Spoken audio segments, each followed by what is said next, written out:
DELF B1. Compréhension de l'oral.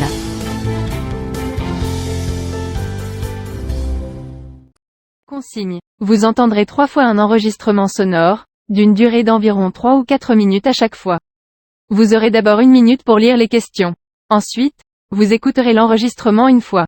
Puis, vous aurez 30 secondes pour commencer à répondre aux questions. Écoutez l'enregistrement une deuxième fois. Vous aurez alors 1 minute pour répondre aux questions. Exercice en prime. Vous aurez ensuite 1 minute pour lire les questions. Écoutez l'enregistrement une troisième fois. Enfin, vous aurez 1 minute pour compléter vos réponses.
Le mot de l'actualité avec la délégation à la langue française du ministère de la Culture. Yvan Amar. Les baskets. Voilà un symbole, un style de vie, presque une profession de foi. Oh, j'exagère un peu, mais pas tant que cela. Et d'ailleurs, un livre récent vient de se pencher sur le destin imprévu de ce mot et de la paire de choses qu'il représente. RFI d'ailleurs s'en est fait l'écho en commentant de façon approfondie le contenu du livre. Mais on peut également se pencher sur l'histoire du mot basket.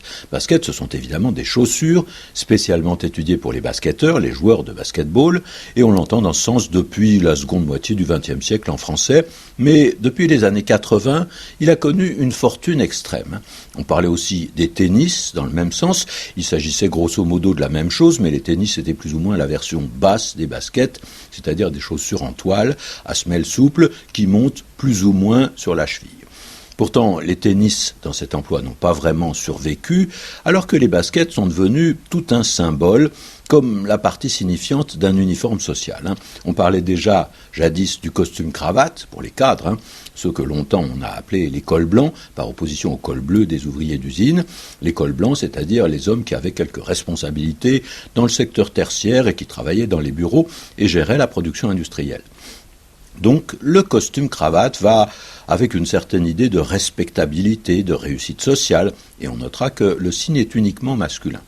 A l'inverse, même si l'expression s'est moins répandue, on a parlé des casquettes-baskets pour évoquer les adolescents liés souvent à l'imaginaire des banlieues, des jeunes gens des quartiers pauvres, des populations dites défavorisées, c'est un euphémisme, mais là encore la formule est très masculine. Et aujourd'hui, les baskets sont unisexes, assez peu genrées, moins marquées socialement, parce que la mode les a rattrapées. Il y a des baskets qui sont très chères, mais elles restent attachées à certaines expressions marquées par leurs origines. Par exemple, lâche-moi les baskets. C'est-à-dire de façon tout à fait familière, laisse-moi tranquille, laisse-moi en paix, fiche-moi la paix. Plus vulgairement, fous-moi la paix. C'est ça, lâche-moi les baskets. Quant à faire basket, c'est également une façon tout à fait pittoresque et familière également d'exprimer qu'on part d'un établissement ou même d'un taxi sans payer son repas, ses consommations, son dû, quoi. On part en courant.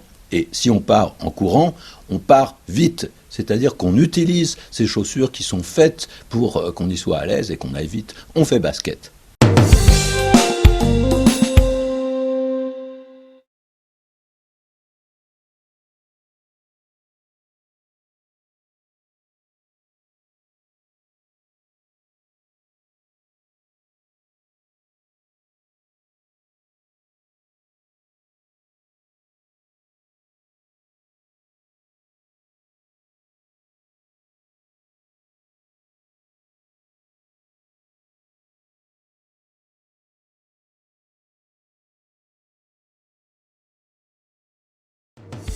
Le mot de l'actualité avec la délégation à la langue française du ministère de la Culture.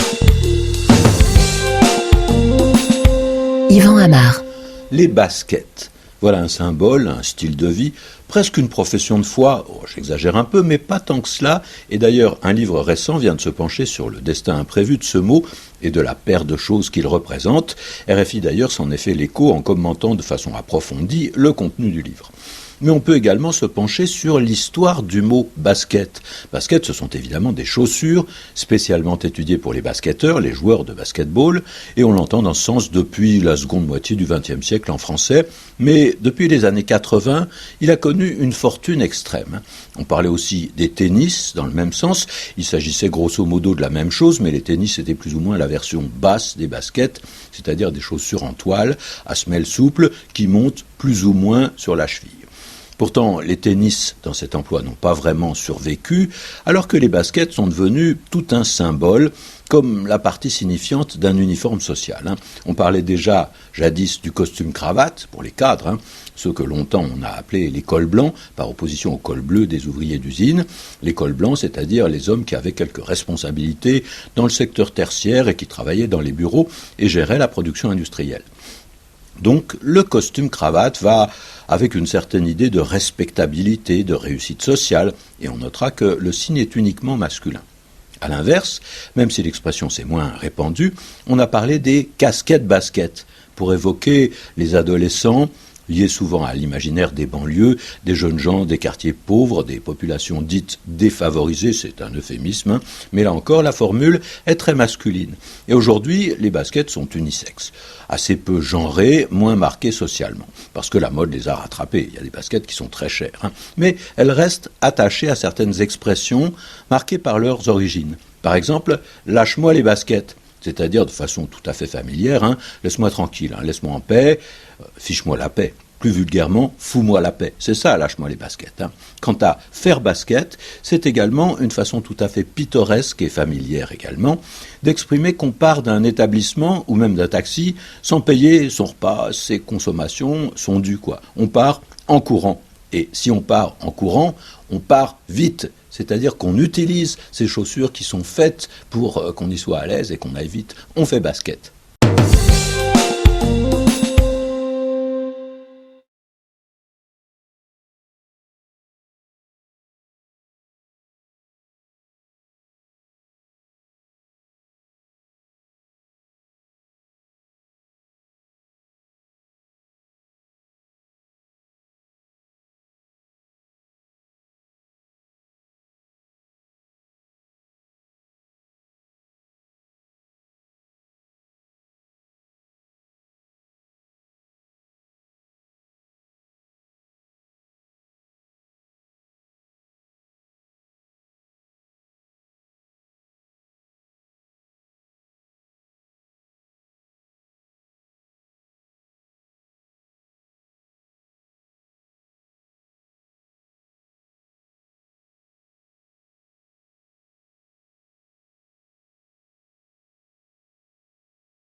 Le mot de l'actualité avec la délégation à la langue française du ministère de la Culture.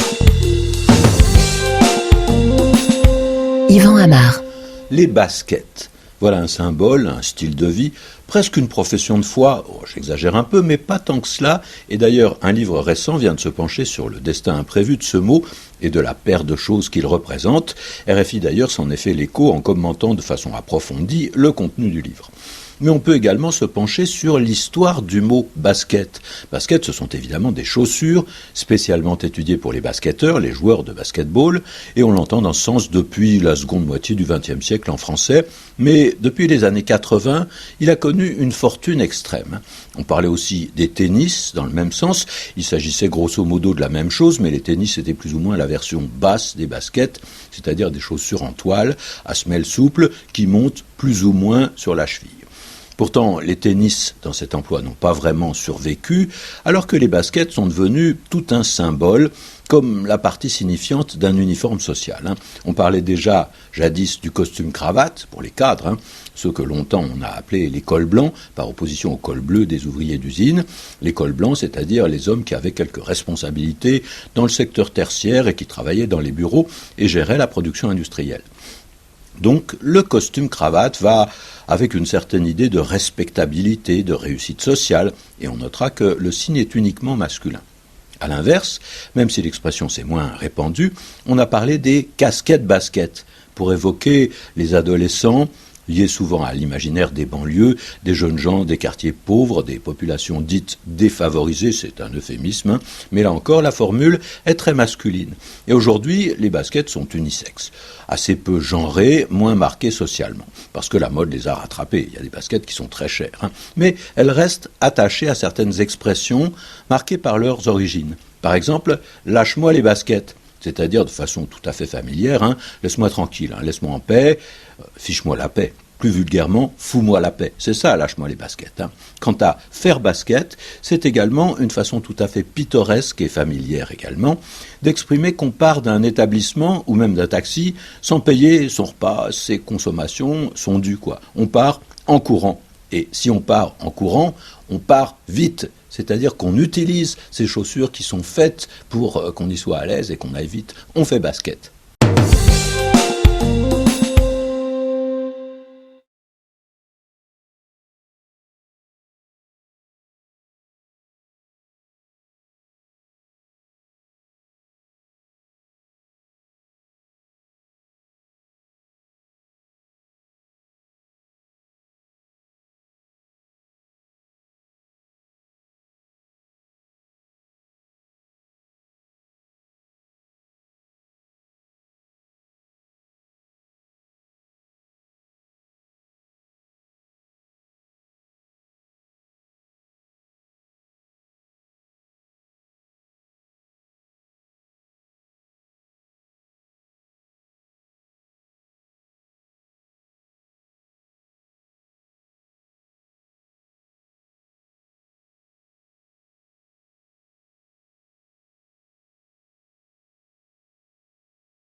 Le mot de l'actualité avec la délégation à la langue française du ministère de la Culture. Yvan Amar. Les baskets. Voilà un symbole, un style de vie, presque une profession de foi, j'exagère un peu, mais pas tant que cela, et d'ailleurs un livre récent vient de se pencher sur le destin imprévu de ce mot et de la paire de choses qu'il représente. RFI d'ailleurs s'en est fait l'écho en commentant de façon approfondie le contenu du livre. Mais on peut également se pencher sur l'histoire du mot basket. Basket, ce sont évidemment des chaussures spécialement étudiées pour les basketteurs, les joueurs de basketball, et on l'entend dans ce sens depuis la seconde moitié du XXe siècle en français, mais depuis les années 80, il a connu une fortune extrême. On parlait aussi des tennis dans le même sens, il s'agissait grosso modo de la même chose, mais les tennis étaient plus ou moins la version basse des baskets, c'est-à-dire des chaussures en toile, à semelle souple, qui montent plus ou moins sur la cheville. Pourtant, les tennis dans cet emploi n'ont pas vraiment survécu, alors que les baskets sont devenus tout un symbole, comme la partie signifiante d'un uniforme social. On parlait déjà jadis du costume-cravate pour les cadres, ceux que longtemps on a appelés les cols blancs, par opposition aux cols bleus des ouvriers d'usine. Les cols blancs, c'est-à-dire les hommes qui avaient quelques responsabilités dans le secteur tertiaire et qui travaillaient dans les bureaux et géraient la production industrielle. Donc le costume cravate va avec une certaine idée de respectabilité, de réussite sociale, et on notera que le signe est uniquement masculin. A l'inverse, même si l'expression s'est moins répandue, on a parlé des casquettes-baskets pour évoquer les adolescents liés souvent à l'imaginaire des banlieues, des jeunes gens des quartiers pauvres, des populations dites défavorisées, c'est un euphémisme, mais là encore la formule est très masculine. Et aujourd'hui, les baskets sont unisexes, assez peu genrées, moins marquées socialement, parce que la mode les a rattrapées. Il y a des baskets qui sont très chères, mais elles restent attachées à certaines expressions marquées par leurs origines. Par exemple, lâche-moi les baskets. C'est-à-dire de façon tout à fait familière, laisse-moi tranquille, laisse-moi en paix, fiche-moi la paix. Plus vulgairement, fous-moi la paix. C'est ça, lâche-moi les baskets. Quant à faire basket, c'est également une façon tout à fait pittoresque et familière également d'exprimer qu'on part d'un établissement ou même d'un taxi sans payer son repas, ses consommations, son dû, quoi. On part en courant. Et si on part en courant, on part vite. C'est-à-dire qu'on utilise ces chaussures qui sont faites pour qu'on y soit à l'aise et qu'on aille vite. On fait basket.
Thank you for watching our video. Like and subscribe our channel for more amazing videos. Also don't forget to share it with your friends. Contact French NU to learn French language. We provide online classes for DELF preparation, TEF preparation, academic course preparation for kids, and accent improvement.